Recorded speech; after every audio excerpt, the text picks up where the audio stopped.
We have to, in a lot of ways, always allow the universe to wow us and to show us surprises, not being able to see the other side and knowing that we can see the light at the end of the tunnel.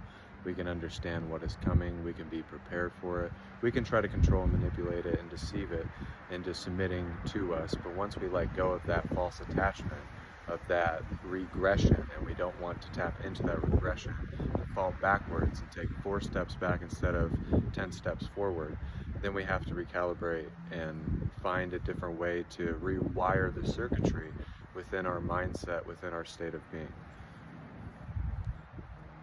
And sometimes God disappears for a moment into the blackness, into the emptiness, into the nothingness of 0 point creation, meaning we are God, not the ego, not the identity of I, but the identity of I am, the ability to speak that into existence.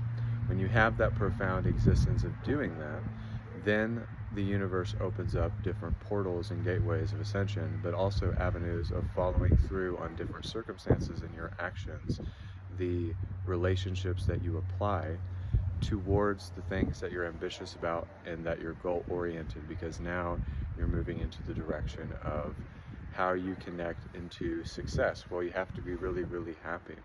You have to be happy and content with what you have, and then be grateful for what comes in and how it could be more. So it's always what it could be more instead of how less it is, how vulnerable it is, how non-existent it really is.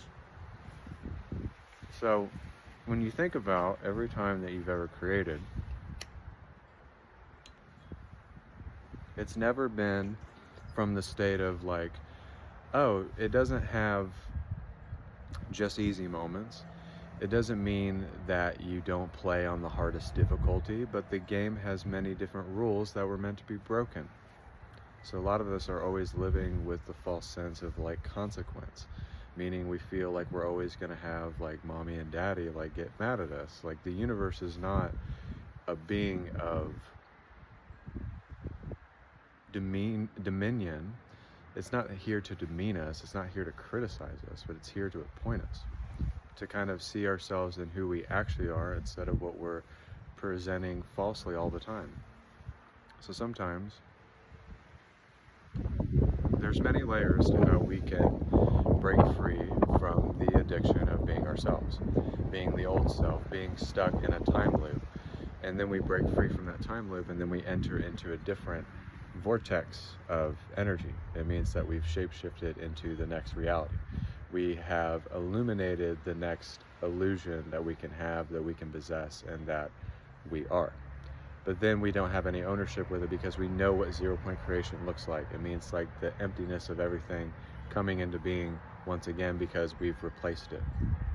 So when people say people are replaceable, it doesn't mean that they actually mean the person, the physical being. They mean the metaphysical being. They mean the non-linear ecstasy of love, bliss, and enlightenment, like the spirit and the soul as one, the mind-body-spirit complex.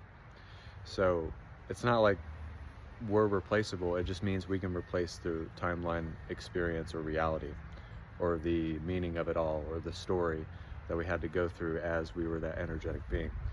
But then there's a clarity, there's an ability to see like that our life is not just black and white, but there's a gray area. There's this distinction of heaven and hell. There's this distinction of why I made these decisions, why I had to go through all of the turmoil and the pain and the prophecies that were laid before me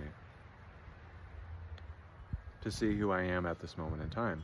So it's like every time that you do that, you see like, wow, I had to fail that person. I had to almost be in that car wreck. There is a reason for everything that has happened in my life thus far. I know the reason why I didn't finish like high school and stuff like that, and went on this other journey that I chose for myself. So it's like, whether we know it or not, we're still on the path, and it takes us wherever we want to go, as the one that is wandering in the woods to find itself, to really tap into the heart of the essence of mind, body, and spirit, if you will. So be yourselves. Just know that we always choose this and we always have to live through it and become a different person on the other side of it.